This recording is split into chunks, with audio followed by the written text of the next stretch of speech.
오늘 하나님 말씀의 제목은 그러나 다윗이 행한 일이 주를 불쾌하게 하였더라입니다.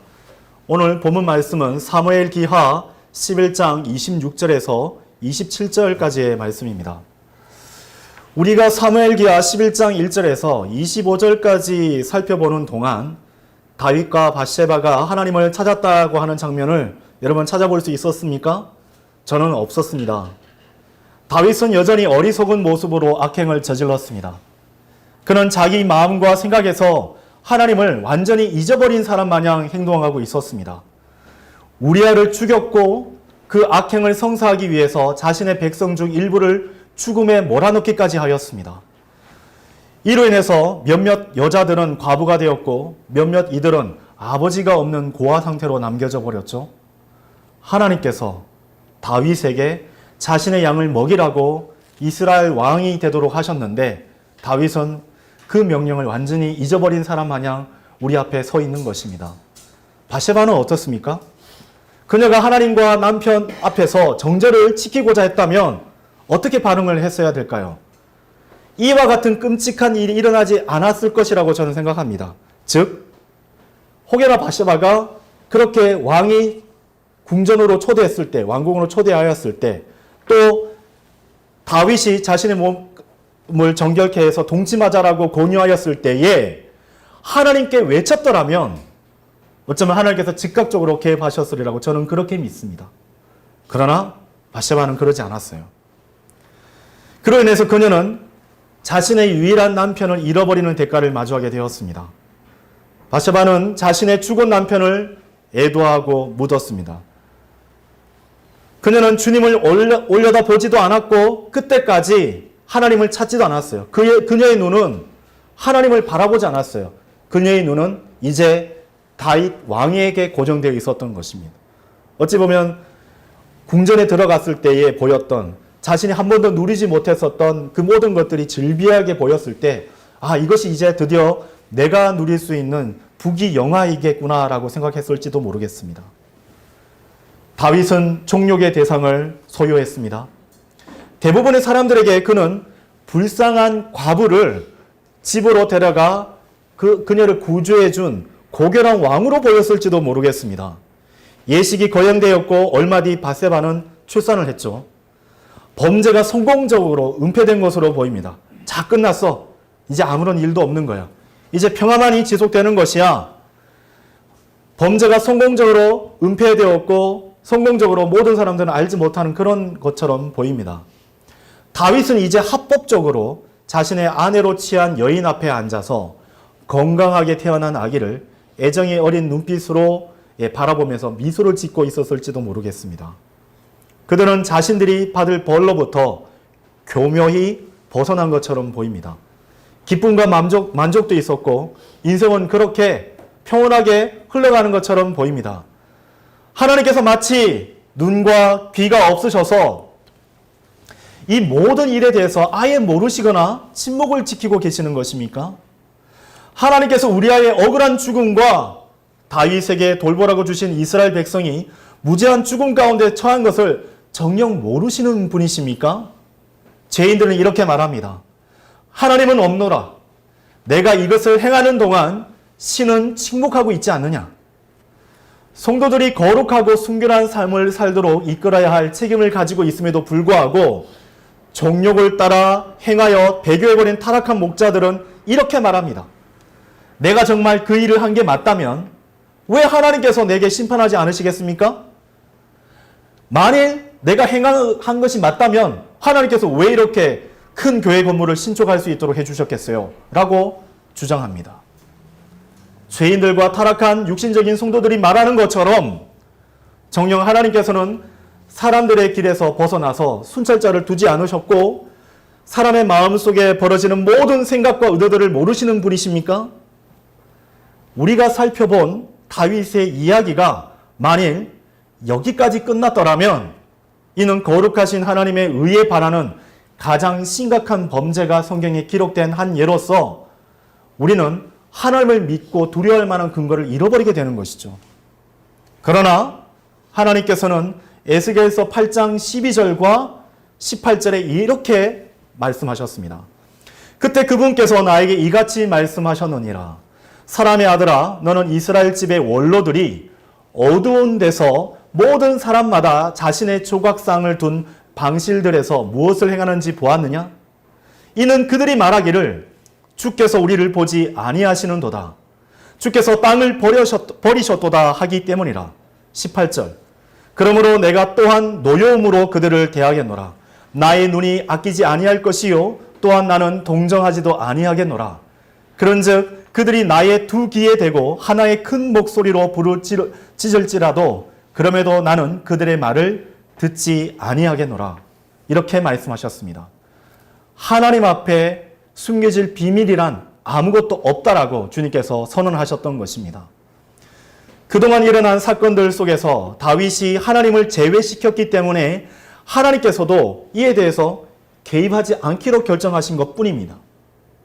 그러나 우리는 이 사무엘기하 11장이 끝날 무렵 저 셋째 하늘 영광의 보좌에서부터 계신 하나님의 영께서 우리의 눈으로 지금껏 바라보았던 죄악이 만연한 곳으로 내려오셔서 이것을 만천하에 공개하고 심판하시기로 작정하신 부분을 보게 됩니다.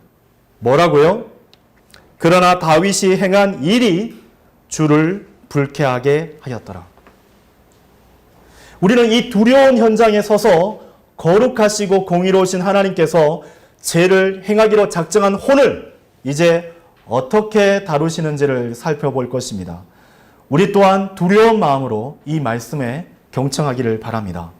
나는 다윗처럼 주님을 불쾌하게 만드는 그 일을 하고 있지는 않았는지 살펴봅시다. 첫째로 하나님께서 불쾌하게 생각했던 그 일은 단 한 번도 주님의 눈으로부터 벗어난 적이 없다는 사실을 여러분 기억하시길 바랍니다. 다시 한 번 더 본문 말씀 사무엘기하 11장 26절에서 27절을 보시겠습니다. 그런즉 우리아의 아내가 자신의 남편인 우리아가 죽었다는 것을 들었을 때 그녀가 자신의 남편을 위하여 애곡하였더라. 이 소식은 여러분 왕을 거쳐서 전령을 통해서 다시 바세바에게 전달된 것입니다. 27절. 그리고 애곡하는 날이 지나자 다윗이 사람을 보내어 그녀를 자기 집으로 데려왔으니 이 모든 것은 이미 다윗의 마음속에 계획되어 있던 것이었어요. 그녀가 그의 아내가 되어 그에게 한 아들을 낳아 주었더라. 그러나 다윗이 행한 일이 주를 불쾌하게 하였더라. 어떤 이들은 행악을 저지르고 교묘하게 잘 도망친 것처럼 보입니다. 어떤 이들에 대해 하나님께서는 모르시거나 신경 쓰지 않으시는 것처럼 보입니다. 어떤 이의 생각처럼 성경 말씀을 부분적으로 수용해도 별탈 없는 것처럼 보입니다. 그렇게 해도 좋은 것이구나. 어떤 어리석은 자처럼 하나님께서는 사랑이시기에 더 이상 그들에 대해 또한 나에 대해 더 이상 판단하지 않으실 줄 알았습니다. 어떤 이는 주님께서 단순히 자신이 행복하기만을 정죄하시고 심판하시는 분이 아닌 나를 여전히 영원토록 선대하시는 분이신 줄 알았다고 합니다. 성경이 이 일에 대해서 뭐라 말씀하십니까? 그러나 다윗이 행한 일이 주를 불쾌하게 하였더라. 이것은 마치 고요한 아침에 우리가 눈을 딱 떴는데 갑자기 뻥 하고 터지면서 폭탄이 터졌어요. 깜짝 놀랄 수밖에 없죠. 즉 이 단어 하나, 그러나는 즉시 우리의 주의를 환기시키기에 충분한 위력이 있습니다. 그러나 이 단어는 우리의 둔한 감각을 깨우고 그동안 불붙은 화살로 인해서 걸린 양심을 자극하게 이르릅니다. 심장이 멈춰버리면 어떡하죠? 여러분, 옷을 벗기고 가슴팍에다가 젤을 문질러 가지고 심장 마사지를 간접적으로 고압 전류를 흐르게 만들죠. 전기 신호를 넣어서 죽었던 심장 박동을 뛰게끔 만드는 것이죠. 하나님의 말씀이 그렇게 전율이 일게끔 들어오고 계시는데 바로 어디냐? 바로 사무엘기하 11장 27절 이 하반절에 있는 그러나입니다. 그러나 이 단어는 우리가 사무엘기하 11장 1절부터 26절까지 읽었을 때 동안 벌어졌었던 그 모든 일들에 대해서 수천 개의 답변에 대해서 요구하시는 것입니다. 내가 그럼에도 불구하고 침묵하는 하나님인 줄 알고 있느냐? 내가 여전히 너의 그 행악을 보고도 침묵하고 모른 척 지나가는 그런 은혜와 자비만 베푸는 하나님인 줄로 아느냐? 거룩하신 하나님께서는 처음부터 끝까지 보고 계셨습니다. 그분께서는 그 모든 행악들을, 모든 행위와 모든 생각들을 알고 계셨습니다. 그분께서는 당신의 뜻이 환영받지 못한 어두운 곳에서 일어난 모든 생각, 말, 행동들에 대해서 단 한 번도 동의하시거나 승인하신 적이 없으셨던 것입니다. 그러나 다윗이 행한 일이 주를 불쾌하게 하였더라. 이제 발단이 되었던 사무엘기하 11장을 지나 12장부터 들어서게 되면 다윗이 타락한 사건의 결론에 우리는 도달하게 됩니다. 이제 하나님께서 어떻게 움직이시고 다루시는지를 우리는 볼 수 있죠. 자, 다윗은 이 사무엘기하 11장의 상황으로 보게 되면은 다윗은 자신이 훔친 아내와 사생아와 함께 평안하게 앉아 있습니다. 다윗은 기뻐했습니다. 그러나 하나님께서는 기뻐하지 않으셨죠. 아무도 모를 것이나 생각했고 예배에 참여해서 점잖게 옷을 빼입고 예쁜 옷을 입고 머리도 예쁘게 빗어 넘겼는데 하나님께서는 나를 받지 않으시는 거예요. 6일 동안 카인처럼 살았는데 이제 하루만 아벨처럼 하나님께 경배드리러 나왔지만 하나님께서 그 경배를 기뻐받지 않으시는 것입니다. 6일 동안 하나님의 말씀을 무시하고 하나님의 말씀을 내 모든 생각과 인생 철학보다 더 높이지 않았음에도 불구한데 이 시간 감히 하나님의 말씀을 내가 떠받들어서 받아들일 수 있겠습니까? 그러하기에 하나님께서는 나와 함께 하지 않으시는 것입니다. 다윗은 만족했지만 하나님께서는 뭐라고요? 불쾌하셨다라고 토로하고 계시지 않습니까? 다윗은 한 번도 하나님을 떠올리지 않았어요. 하지만 하나님께서는 다윗을 찾아갈 계획을 세우고 계셨던 것입니다. 다윗이 이스라엘의 하나님의 설한 이름에 해를 끼쳤기 때문입니다. 이것이 만천하에 공개되었던 것이에요.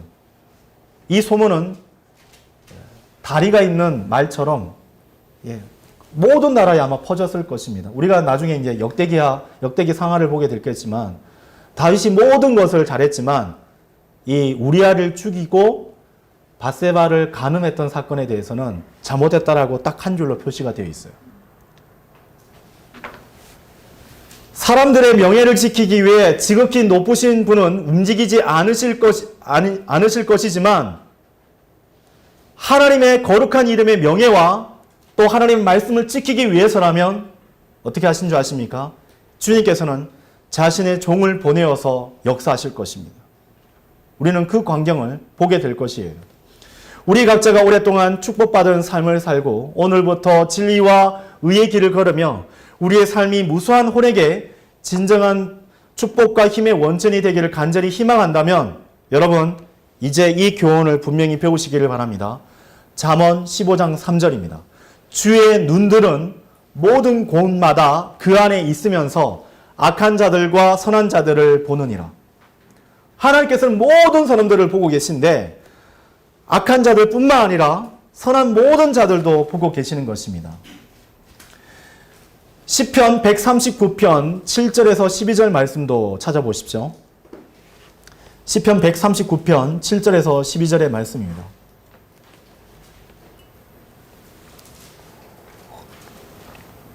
제가 당신의 영을 떠나 어디로 가리이까? 혹은 제가 당신의 면전에서 떠나 어디로 도망하리이까? 만일 제가 하늘 속으로 올라갈지라도 당신께서 거기에 계시나이다. 만일 제가 지옥 속에 저의 침상을 마련할지라도 당신께서 거기에 계시나이다. 만일 제가 아침의 날개들을 취하여 바다의 맨끝 부분들 속에 기거할지로다. 심지어 거기에서도 당신의 손이 저를 이끄시리니 당신의 오른손이 저를 붙드시리이다. 만일 제가 말하기를 어둠이 반드시 나를 덮으리라 할지라도 바로 그 밤이 저의 주변에서 빛이 되리이다. 진정 어둠이 당신으로부터 숨지 못하나니 오히려 밤이 낮과 같이 빛나나이다. 어둠과 빛이 당신께는 모두 동일하나이다 라고 말씀하고 계십니다.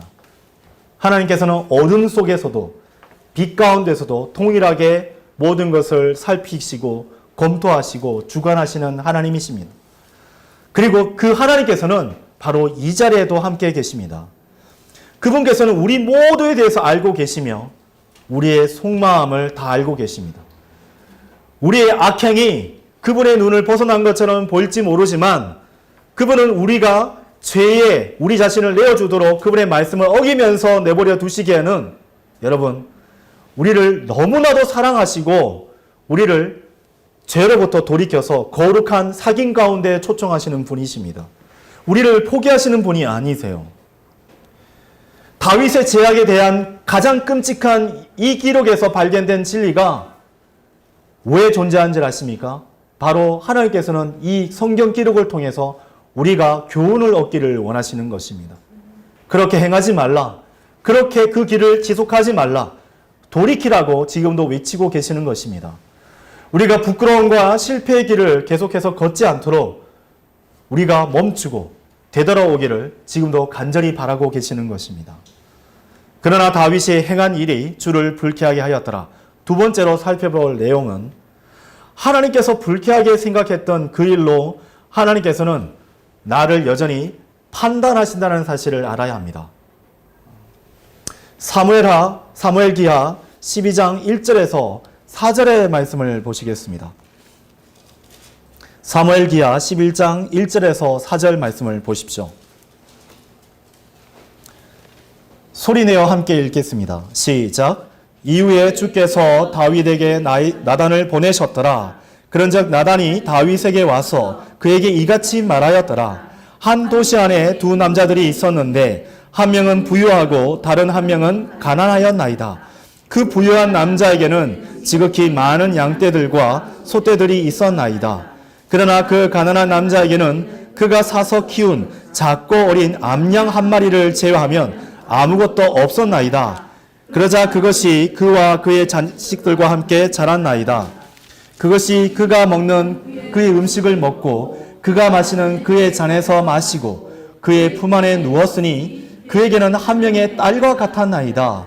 그런즉 핫 여행자가 부유한 남자에게 왔는데 그가 자신에게 온 그 도보 여행자에게 자신이 소유한 양떼와 자신이 소유한 소떼에서 취하여 요리해 주는 것을 아까워하였고 오히려 그 가난한 남자의 어린 양을 취하여 자신에게 온 사람을 위하여 그것을 요리해 주었나이다. 1절의 이후에 주께서 다윗에게 나단을 보내셨더라라는 대목은 어찌 보면 우리에게 흥미로운 사실을 알려주는 것입니다. 하나님께서는 아담과 이브에게 자유의지를 주셨습니다. 이를 모르는 사람들은 인생은 미리 프로그램된 로봇이나 꼭두각시처럼 살도록 정해져 있다고 여기기 때문에 하나님을 마치 재창시자요 모든 불행의 근원으로 생각합니다. 그렇게 되도록 예정되어 있다고, 그렇게 끔찍한 일을 당하도록 하나님께서 정해놓으셨기 때문에 하나님께서는 참으로 불의하신 분이야 라고 사람들로 하여금, 또 그렇게 믿는 사람들을 지켜보는 수많은 죄인들이 복음을 통하여 하나님을 복음의 광채를 받아들이지 못하도록 막고 있는 그러한 일들을 일으켰던 것입니다. 실제로 주님께서는 사탄이 시험하도록 허용하셨습니다. 그건 사실입니다. 하나님께서는 세상이 그 반향으로 전개되도록 허용하셨습니다.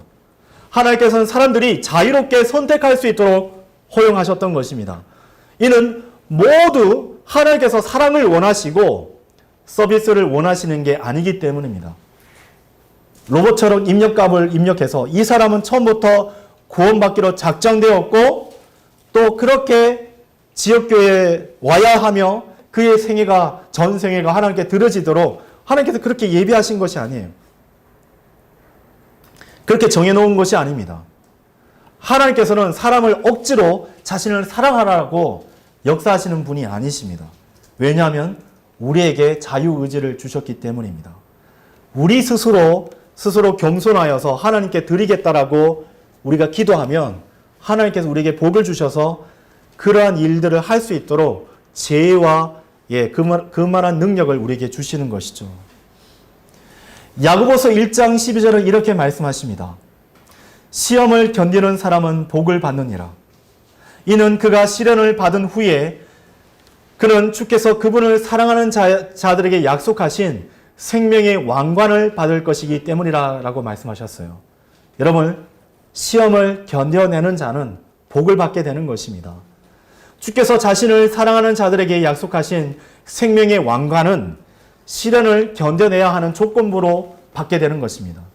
그 시험을 통과하지 못하면 어떻게 되는 것이죠? 생명의 왕관을 받지 못하는 것이에요. 혹시 이 가운데 운전면허증이 있으신 분이 계십니까? 운전면허증 어떻게 받아요? 또 받도록 자녀에게 그 시험 비용을 지원해 주셨던 분들은 어렴풋이 아실 것이에요. 그렇죠? 필기시험을 통과해야 되죠? 그렇죠? 그 다음에 나름대로의 어떤 코스 같은 거, T자 주행이라든지 주차 등을 해야 됩니다. 마지막으로 어떻게 해야 됩니까? 도로주행.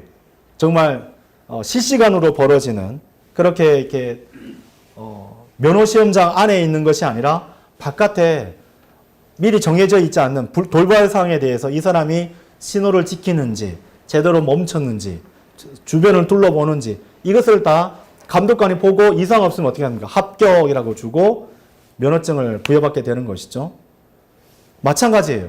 하나님께서 약속하신 모든 왕관들에 대해서는 우리에게 주어져서 있던 그 은사들과 또 모든 재능들을 하나님께 드리기로 했을 때에 받게 되거나 또 우리 자신을 부인하고 자기 십자가를 지고 복음을 들고 거리에 나갔을 때 또한 이처럼 시험에 우리가 닥쳤을 때 그 시련을 우리가 극복해내면 그 왕관을 얻게 되는 것입니다. 이 구절을 보면 우리가 순종하거나 무언가를 행해 생명의 왕관이 주어진 것이 아니라 우리가 죄의 제한을 거절한 만큼 주님을 사랑했기 때문에 그 보상으로 주어진 것임을 볼 수 있는 것이에요. 여러분 주님을 사랑하십니까? 그러면 생명의 왕관이 여러분의 것일 것입니다. 시험은 단순히 옳고 그른 일의 문제가 아닙니다. 모든 단련에는 하나님께서 마련하신 그 시험에는 훨씬 더 큰 문제가 존재하는 것입니다. 주님의 보혈로 구원받은 성도 여러분, 요한복음 14장 15절에 이렇게 말씀하십니다. 너희가 나를 사랑하면 내 명령들을 지키리라. 또 다른 한편에는 오직 모든 사람이 자기 자신의 정욕에 이끌려 유혹을 받을 때에 시험을 받는다라고 야고보서 1장 14절의 말씀도 존재하는 것입니다. 오늘날 수많은 성도들이 자신의 죄 많은 육체가 원하는 정욕을 만족시키기 위해서 하나님께 자신을 여전히 축복해 달라고 기도하는 어리석음을 보이고 있습니다. 여전히 죄의 발이 죄의 구렁텅이 가운데 담겨져 있음에도 불구하고 잠깐 내 손이 깨끗해졌다고 손을 벌려서 주님 저를 축복해 주십시오. 그러한 광경들이 펼쳐지고 있는 것이에요. 반면에 성령과 성경을 바로 알고 믿는 성도들은 주님만을 사랑하여 그분을 정녕 기쁘시게 해드리고 아무런 대가를 바라지 않고 진정한 경배와 헌신으로 주님을 섬기고 있습니다. 여러분 둘 중에 누가 하나님의 복을 받을 수 있는 자입니까? 모든 시험은 단순히 입술로만이 아닌 실질적인 행동으로 주님, 저는 정녕 주님을 사랑합니다 라고 말할 수 있는 기회를 부여받은 그러한 순간인 것이죠. 우리가 시험을 닥쳤을 때에 어떻게 됩니까? 그때가 이 사람이 나 자신이 정말 주님을 사랑하는 사람인지 아닌지 시험받는 그러한 때인 것입니다. 내 사랑이 주님을 향한 사랑이 입증되는 그 순간인 것이에요. 주님께서는 다윗이 지붕이를 거닐 때에 나단을 보내지 않았어요. 주님께서는 다윗의 신하들이 밧세바를 찾으러 갔을 때에 그들을 방해하기 위해서 나단을 보내지 않았습니다. 우리아가 자신의 집으로 가지 않고 왕궁 근처에서 장막을 치고 잠을 청했을 때에도 나단을 보내지 않았습니다. 다윗이 독한 술을 우리아에게 주어서 따라 주었을 때에도 나단이 그 순간에 들어와서 왕이시여 이러는 것은 합당한 일이 아닙니다 라고 나단을 보내지 않으셨습니다. 다윗이 요압에게 우리아를 향한 살인 명령을 내렸을 때에도 나단을 보내지 않으셨습니다. 다윗은 하나님 앞에 어떻습니까? 사무엘기하 11장 1절부터 26절까지 시험을 받고 있었던 때입니다. 이 다윗은 사무엘기하 11장 이전에는 전쟁의 사람이었죠. 하나님의 복을 받았어요. 하나님께 합당한 찬양과 영광을 돌려드리고 수많은 시편을 올려드렸던 그러한 사람이었습니다. 신약교회 성도의 예표가 되는 인물이었어요. 근데 하나님께서는 필요하셨던 것이에요. 또한 우리는 모르겠지만 욥기처럼 사탄이 다윗을 시험하게 놓으라고 했을 때에 하나님께서 그렇게 하라라고 어쩌면 허용하셨는지도 모르겠습니다. 그러하기에 이 사무엘기하 11장 1절부터 27절까지 계속 주님께서 등장하지 않았던 이 광경을 보게 되는 것이죠. 다윗의 입술에서 주님을 찾지 않는 광경을 우리는 보고 있는 것입니다. 하나님께서는 다윗의 자유의지가 무엇을 선택하는지를 가만히 보기로 결정하셨던 것입니다. 하나님께서는 모든 사람들이 옳은 것이 제시되었을 때에, 악과 하나님의 말씀이 제시되었을 때에 무엇을 선택하고 행동할지를 가만히 지켜보고 계세요. 이 설교를 듣고 있는 성도들 중에는 이러한 말씀을 어쩌면 받아들이기 어려운 분도 계실지 모릅니다. 왜냐하면 수많은 사람들이 성경에서 발견되는 이 분명한 말씀보다는 존 칼빈과 같은 그런 예정론에 대해서 오염됐기 때문에 그러한 사람들의 철학에 의해서 따라 살아가고 모든 행동 의지가 거기에 고정되었기 때문에 참된 진리를 여전히 받아들이지 못하는 상황 가운데 어쩌면 있을지 모르겠어요. 만일 여러분이 그렇게 여전히 판단하고 있고 여러분 신앙생활 가운데서 그렇게 영향을 받고 계시다면 제가 지금 말씀드린 다음 구절을 주의 깊게 살펴볼 필요가 있습니다. 여러분 신명기 8장 2절을 보실까요? 신명기 8장 2절을 보십시오.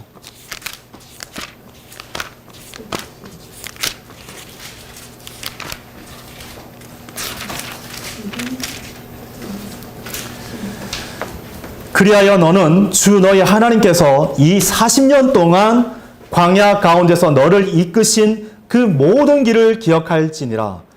몇 년 동안요? 40년 동안. 너를 겸손하게 하시고 너를 입증하시어 내가 그분의 명령들을 지키려 하는지 아닌지 너의 마음속에 있던 것을 알려 하심이라. 40년 동안 이스라엘 백성들이 또 그 각자가 하나님의 말씀을 지키는지 아니하는지를 하나님께서 테스트해 보신 것이에요.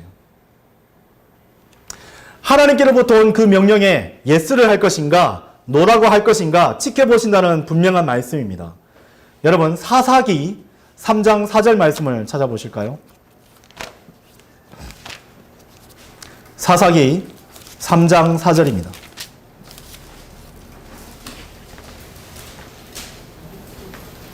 이 신명기 8장 2절 말씀과 동일한 내용들이 담겨 있습니다. 그런즉 그들이 존재함은 그들을 통하여 이스라엘을 확인해 보기 위함이었으니 하나님께서 뭐요? 이스라엘을 확인해 보기 원하셨죠. 곧 그분께서 모세의 손을 통하여 그들의 조상들에게 명령하신 주의 명령들에 그들이 경청하려 하는지를 알려 하심이라 라고 말씀하고 계십니다. 구약의 그러한 일들이 얼마나 비일비재합니까? 자주 등장하죠. 그러한 대표적인 인물이 있습니다. 역대기야 32장 31절 말씀에도 이와 관련된 말씀이 등장하는 것을 볼 수 있습니다. 역대기야를 보십시오. 역대기야 32장 31절을 보십시오.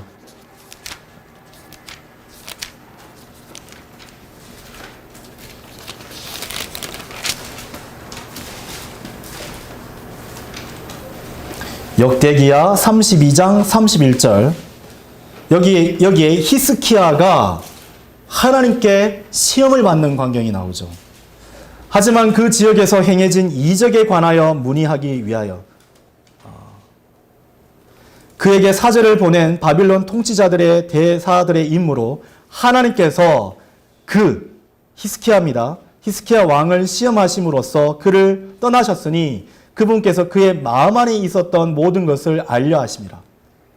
근데 히스키야 왕은 그 시험에 통과했습니까? 통과하지 못했어요. 통과하지 못했던 것입니다. 그래서 33절에 그 결과가 있는 것이에요. 히스기야 왕의 연대가 어떻게 됩니까? 종결되는 것을 볼 수 있습니다. 그 후에 히스기야가 그의 조상들과 함께 잠들었다라고 되어 있죠. 장사되었다라고 알려주고 있는 것입니다. 더 이상 하나님의 이름의 명예를 드높이기 위한 일 가운데 쓰여지지 못했다는 부분들을 볼 수 있는 것이죠. 이 말씀은 여러분 주의하셔야 됩니다. 성경은 우리가 올바른 선택과 실천을 할 때에 칭찬과 보상을 받게 된다라고 계속해서 말씀하고 계십니다. 이 모든 일들을 우리가 살펴봤을 때 주님께서 다윗의 행동을 방해하지 않으셨고 그가 자유롭게 행동하도록 허용하셨던 가장 큰 이유를 발견하게 되는데 이는 그가 어떤 선택을 하느냐에 따라서 상을 주시거나 또는 이처럼 징계하시고자 했기 때문입니다. 우리 모두는 이와 같죠. 유혹이 우리를 찾아왔을 때 하나님께서는 우리에게 옳은 것을 택하도록 강요하지 않으십니다. 왜요? 이미 하나님의 말씀을 주셨잖아요. 이미 우리는 알고 있어요. 우리가 거듭났을 때에 우리의 더러워진 그 양심이 말씀의 물로 깨끗하게 져서 죄에 민감한 상태가 되는 거예요. 여러분 혹시 이제 신발을 신고 다니다가 작은 돌멩이 하나, 작은 모래 하나 들어오면 어떻습니까? 불편하잖아요. 그렇죠? 그러면 가는 길에 벽을 짓거나 어디 딱 짚고 신발을 딱 벗어서 탈탈탈탈 털고 신발을 다 고쳐 신죠. 그렇죠? 양심이 그러한 상태에 있어요. 죄에 대해서 그렇게 민감한 상태에 있을 수 있도록. 게다가 성령님께서 우리 안에 내주에 계시잖아요. 그리고 말씀을 생각나게 해주시잖아요. 죄로부터 돌이키라고. 그 생각을 버리고 갈보리 십자가 앞으로 내려가서 죄를 주님 앞에 내려놓으라고, 내던져 놓으라고 주님께서 그 보혈로 처리해 주실 것이라고 성령께서 부단히 우리 안에 외치고 계시지 않습니까? 그러니까 우리가 말씀을 읽고 묵상하는 시간, 여러분 이것을 포기하시면 안 됩니다. 그리고 또한 강단에서 선포되는 그 말씀에 꼭 이 자리에 앉으시면 오늘도 주님께서 제게 주시는 말씀을 듣기를 원합니다. 그리고 그 말씀을 내가 입술을 열어 아멘으로 받아들일 수 있도록 역사해 주십시오. 그리고 또한 무엇이 있습니까? 성도들 간의 교제가 있는 것이에요. 내 믿음을 투영해 보는 겁니다. 아, 저 형제의 믿음, 저 자매의 그 신앙 간증이 참 부러워. 아, 나도 그렇게 됐으면 좋겠다. 투영해 보고 자신의 믿음에 도전을 던지는 것이죠. 그리고 6일 동안 그렇게 행하는 것입니다. 그것이 바로 지역교회 내에서 여러분 각자가 말씀의 물로 깨끗해지고 하나님의 말씀이 부단히도 계속적으로 공급되는 이유가 되는 것이죠. 하나님께서는 우리가 우리의 구세주이시고 우리의 모든 생활의 주인이신 예수 그리스도를 선택할지 아니면 아직 우리 구속받지 못한 이 몸의 정욕을 따라 죄를 더 사랑하는지를 보고 계시는 것이에요. 우리는 하나님의 말씀을 알고 성령님으로 충만하여 예수 그리스도에 대한 우리의 열렬하고 진실된 사랑 때문에 끊임없이 우리를 올가매고 넘어뜨리는 육신의 갈망을 부인할 준비가 되어 있어야 하는 것입니다. 여러분 주님을 위해서 싸울 준비가 되어 있으십니까? 여러분을 핥히고 아프게 만들고 피 흘리게 만들 그 영적 전쟁 가운데 싸울 준비가 되어 있으십니까? 주님을 사랑한다면 믿음의 방패, 말씀의 칼을 들고 싸우러 나가셔야 되는 것입니다. 삼위일체 하나님께서는 우리가 행동하는 것을 여전히 지켜보실 것이고 만일 우리가 하나님의 말씀에 따라 오는 것을 선택하면 반드시 응답해 주실 것이에요. 이 두려운 일 앞에 우리 각자가 옳은 일을 주님 앞에 보이기를 바랍니다. 그러나 다윗이 행한 일이 주를 불쾌하게 하였더라. 마지막 셋째로 하나님께서 불쾌하게 생각했던 일은 우리가 하나님의 말씀을 알면서도 그 죄를 가볍게 여겼기 때문입니다. 여러분 사무엘기야 12장 5절에서 6절 말씀을 보십시오. 5절에서 6절입니다.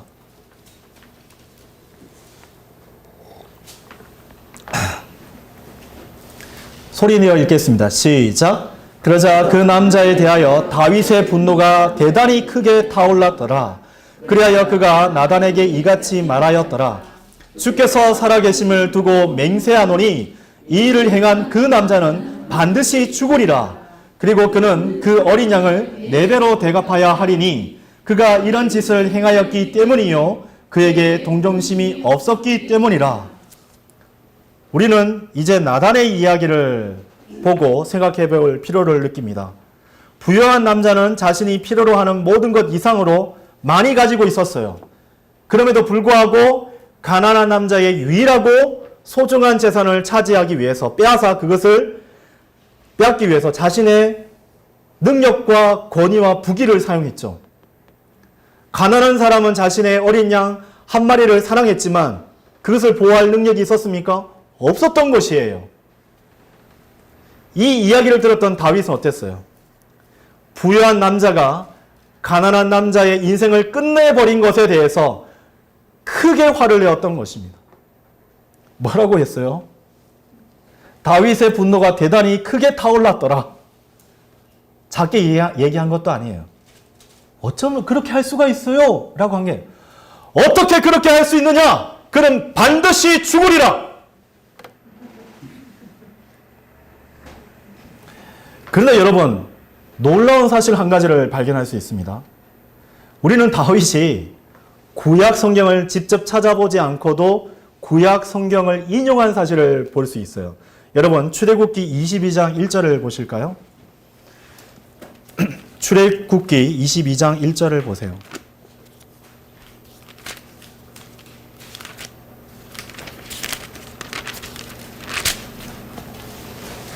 만일 어떤 사람이 소나 양을 도둑질한 다음에 그것을 죽이거나 그것을 판다면 그는 소 한 마리당 소 5마리로, 그 다음에 뭐죠? 양 한 마리당 양 4마리로 대갚을 지니라. 그러하기에 다윗 왕은 정확하게 판단하고 재판했던 것이에요.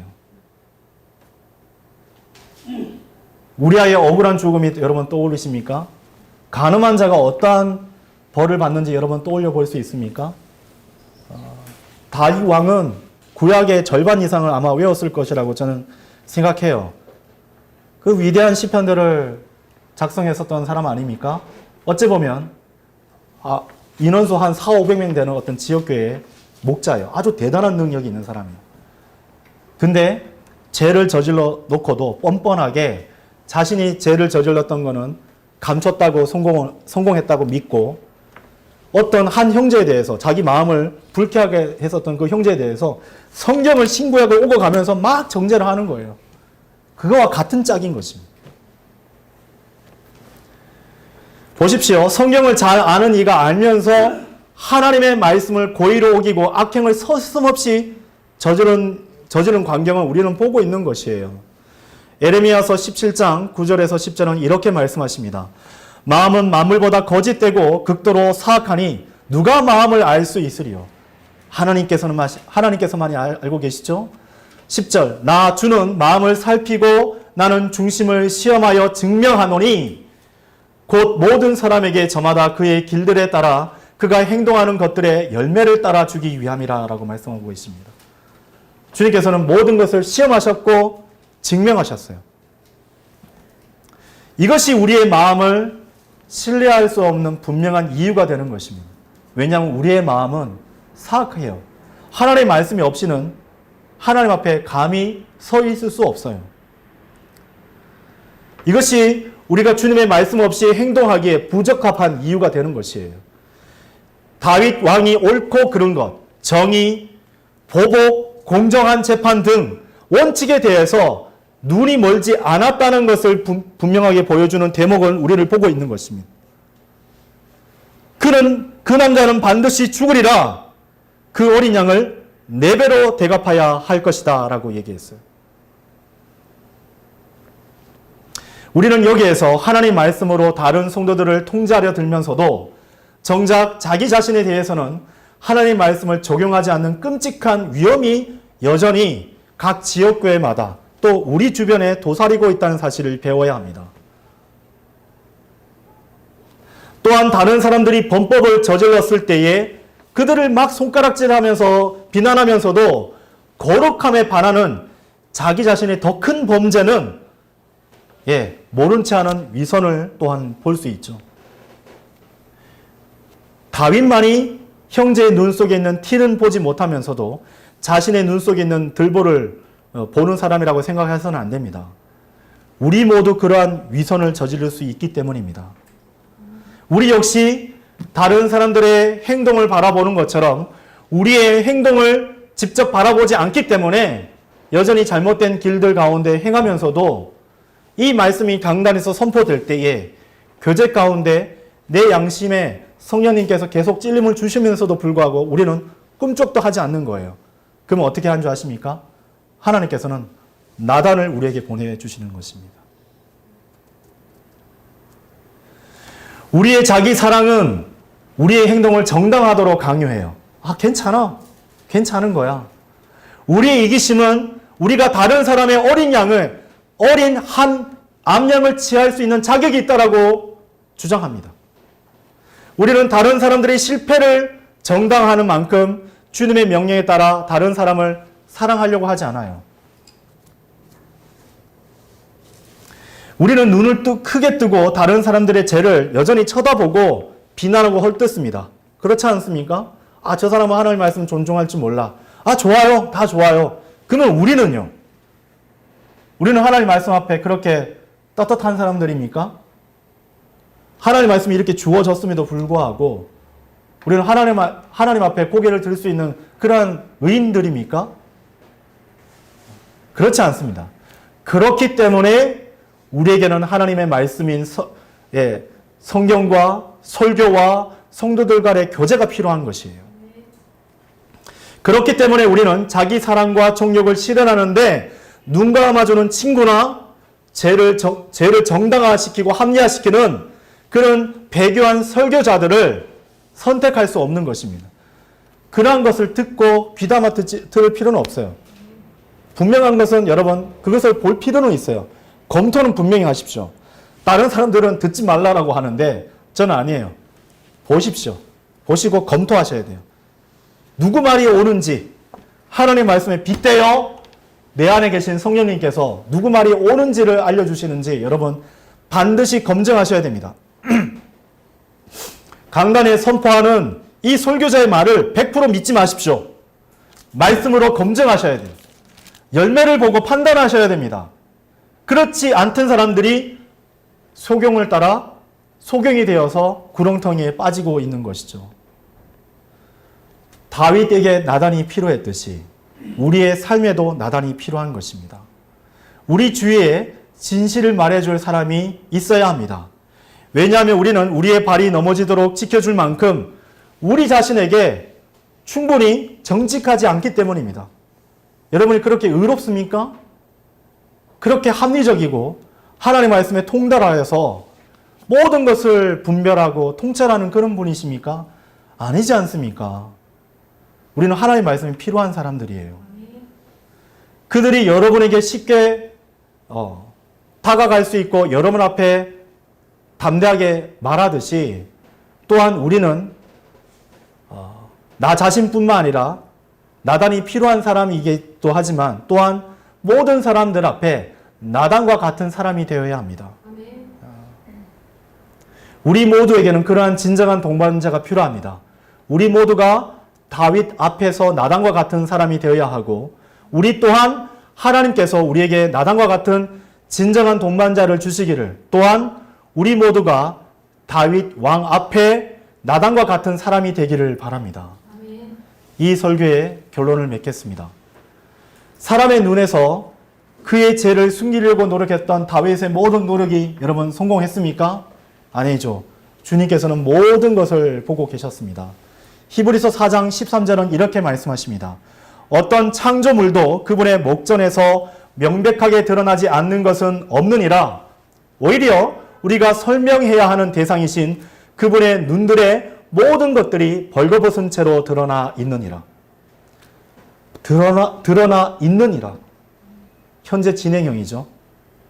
과거에도 보셨고 지금도 보고 계시고 미래에도 보고 계실 그 하나님의 눈앞에 여러분 두려워하고 계십니까?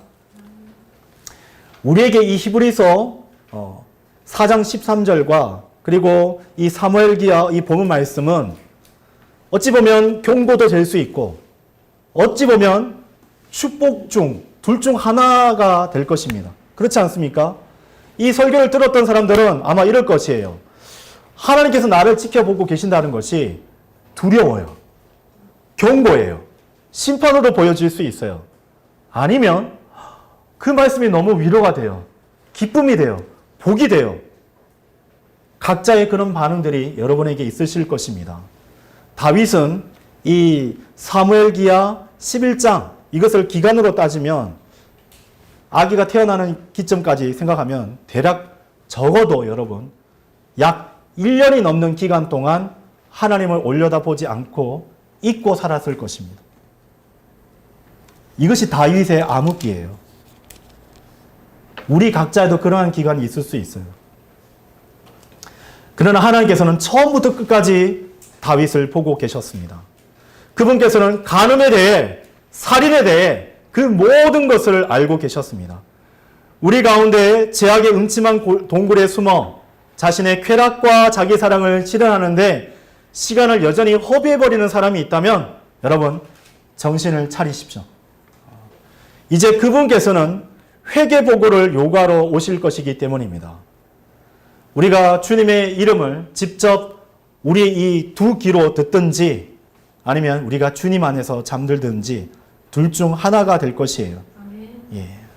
우리가 이 지상 삶을 사는 동안 주님께서는 우리가 주님께서 보이셨던 몸소 실천해 보이셨던 그 사랑으로 우리의 이웃을 사랑하는 법을 익혔는지 그것을 보실 것입니다.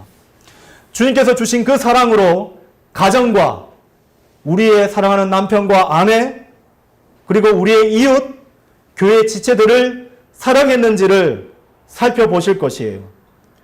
우리에게 맡기신 성경과 진리 지식으로 지체들을 세우는데 그 지식을 올바로 사용했는지 아니면 자신의 종욕과 자신의 혼적 만족을 위해서 그것을 사용했는지 이제 그 평가지를 우리가 받는 날을 맞이하게 될 것입니다. 우리 고령생명침례교회 모든 성도들이 이 엄중한 사실에 깨어 기도하고 준비하고 그 회개 보고 앞에 당당히 설 수 있는 그러한 날을 맞이하기를 바라며 이 설교를 마치겠습니다. 감사합니다.